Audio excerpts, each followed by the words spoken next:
जय माँ काली, जय माँ कालका। मैं विनीता गुप्ता अपने चैनल में आपका बहुत बहुत स्वागत करती हूँ। आज फिर से मैं आपके सामने आई हूँ एक छोटे से उपाय के साथ में।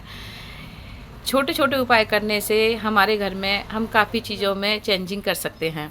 कई मेरी बहनों के यहाँ ऐसा होता है कि कमाई तो होती है लेकिन बरकत नहीं होती। तो कुछ छोटी छोटी हमसे गलतियाँ होती हैं जो हमें खुद को पता नहीं चलता है कि किस वजह से ऐसा हो रहा है।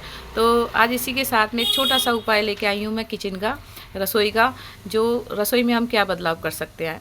तो सबसे पहले कि जो हम खाना बनाते हैं उसके लिए जो तवा होता है हमारा, उस तवे को हम कहीं पे भी कैसे भी रख रख देते हैं, जो कि वो बिल्कुल भी ठीक नहीं है तो तवा, लेकिन एक तवा भी बहुत पावरफुल काम करता है क्योंकि तवा लोहे का होता है ज़्यादातर, और लोहे का संबंध शनिदेव से होता है।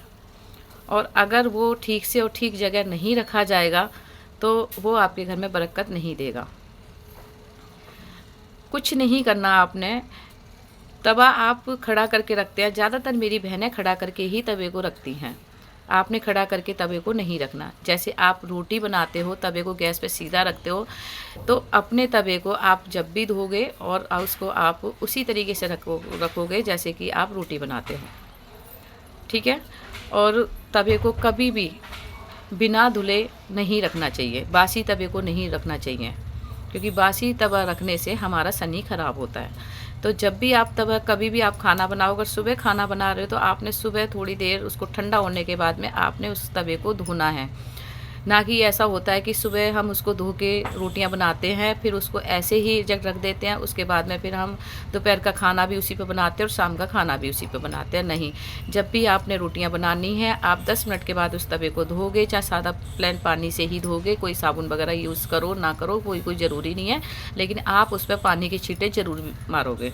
उसके बाद में आप दोपहर का खाना बनाओगे, उसके बाद में भी आपको यही प्रोसेस करना है। शाम का बनाओगे तब भी आपने यही करना है। तीनों टाइम उसमें आपने चाहे पानी के छींटे ही आपने करने हैं, लेकिन करने हैं। कभी भी तवा गरम करने के बाद में और उसके बाद में ऐसे ही छोड़ देना, फिर ठंडा होता है और फिर ऐसे ही गैस पे चढ़ा देना, वो हमारी सबसे बड़ी गलती होती है।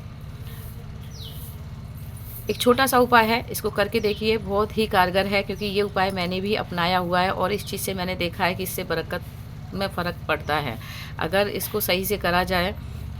है कुछ नहीं, तवा तो आप रखते ही हो, रखना ही है आपने, तो बजाय खड़ा करने के आपने सीधा रखना है, और जब भी आपने रखना है उसको धो के रखना है, ठीक है।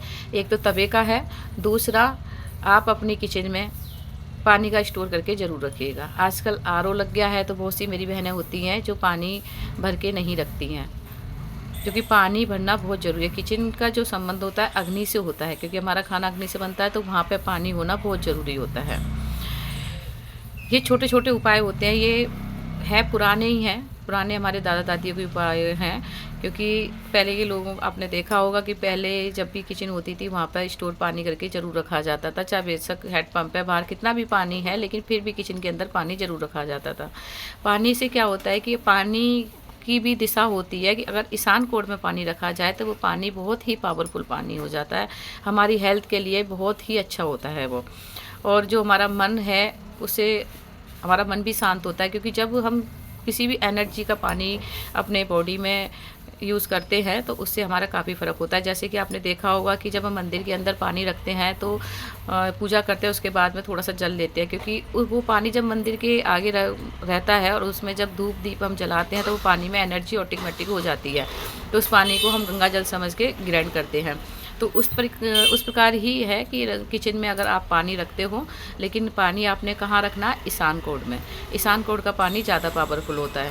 और ईशान कोण किसको कहते हैं, जो पूरब और उत्तर की कोना होता है उसको ईशान कोण कहते हैं।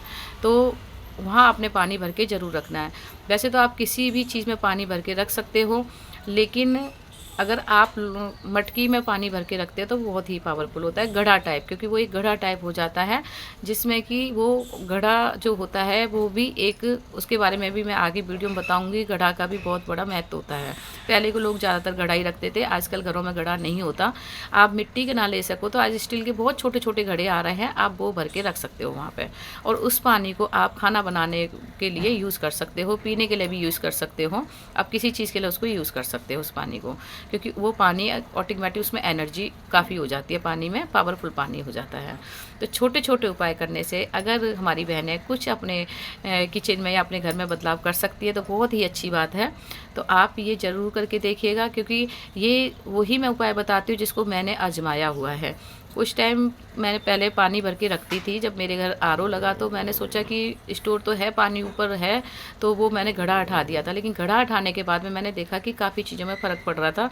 कि किचन में जो खाना बनाती थी, पहले जो खाना होता था मेरा थोड़ा सा ही बनाती थी तो बरक्कत होती थी। अब जब खाना बनाती हूँ तो ना वो उसमें वो टेस्ट आता है, ना वो चीज़ें रहती हैं जो पहले थी। तो अब दोबारा से फिर मैंने वो करना शुरू करा। और राशन का भी होता था कि किचन में जो राशन भरा हुआ होता था उसमें भी मैं देखती थी बरक्कत नहीं होती थी। लेकिन जब मैंने वो घड़ा भरना शुरू करा दोबारा से, तो फिर मेरे घर में वही चीज़ें ठीक होने लग गई थी, राशन वगैरह सब प्रॉपर होने मतलब रहने लगा था। तो छोटे से उपाय के साथ में अगर हम अपने घर में बदलाव कर सकते हैं तो आप ज़रूर करिएगा। और मेरे चैनल को आगे आप शेयर ज़रूर करिए, क्योंकि अगर आपको वो चीज़ अच्छी लग रही है और आपके घर में बरकत है, पहले आप आजमाइए, फिर आप उस चीज़ को आगे भी बढ़ाइए, आगे भी ज्ञान दीजिए इस चीज़ का कि दूसरों का भी भला हो। तो मेरे चैनल को लाइक और शेयर ज़रूर करिएगा। इसी के साथ में जय माँ काली, जय माँ काल का।